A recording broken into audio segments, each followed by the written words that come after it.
को रोशन करने वालों, कब्र की रोशनी का भी इंतज़ाम करो। क्या पता क़यामत गुजर चुकी हो और हम जहन्नम में रह रहे हों। बहुत बार कोशिश की लोगों ने मुझे मायूस करने की, मगर सच तो ये है कि मेरा अल्लाह बहुत बड़ा है। अगर मोमिन को इस बात का इल्म हो जाए कि अल्लाह ताला के पास सज़ा क्या है, तो कोई शख्स उसकी जन्नत की उम्मीद ही ना रखे। और अगर काफिर को पता चल जाए कि अल्लाह के पास रहमत किस कदर है, तो कोई एक भी उसकी जन्नत से मायूस ना हो। जब हम अल्लाह से किसी नामहरम की मोहब्बत मांगने लग जाते हैं, तो इंसान उसी के हाथों देखता है। अल्लाह से जब भी मांगो, महरम की मोहब्बत मांगो, क्योंकि नामहरम की मोहब्बत इंसान को दुख, तकलीफ़ और पछतावे के अलावा कुछ नहीं देती। और जब इंसान अल्लाह से अल्लाह ही की मोहब्बत मांगने लग जाए, तो बाकी मोहब्बतों की हाजत खुद ब खुद ख़त्म हो जाती है। हकीकी और निजी सुकून तो अल्लाह ही की मोहब्बत से हासिल होता है।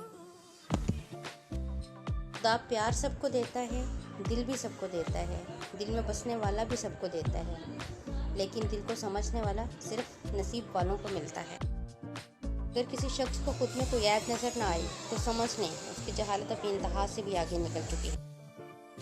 कदर नहीं करते, छीन लेता है रब उनसे, फिर चाहे वो रिस्क हो या इश्क हो। फिर नुक्ता भी रब को गवारा नहीं, उनकी मोहब्बत से जो मुंह फेरे, दोनों जहां में उसका गुजारा नहीं। दामने मुस्तफ़ा को हम छोड़ दें, इतना कमज़ोर ईमान हमारा नहीं।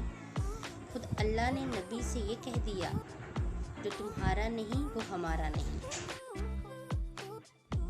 ऐ ईमान वालों, सब्र और नमाज से मदद लिया करो, बेशक खुदा सब्र करने वालों के साथ है। अच्छे दोस्त कभी बूढ़ा नहीं होने देते। बच्चे वसीयत पूछते हैं, रिश्तेदार हैसियत पूछते हैं, अच्छे दोस्त हमेशा खैरियत पूछते हैं। दोस्तों, नए आने वालों से गुजारिश है कि वो मेरे चैनल को सब्सक्राइब कर दें और बेल आइकन को दबाना मत भूलिएगा, ताकि मज़ीद नई आने वाली वीडियो आप तक बआसानी पहुंच सके। तो मिलते हैं किसी और अच्छी वीडियो में, तब तक के लिए अल्लाह हाफिज़।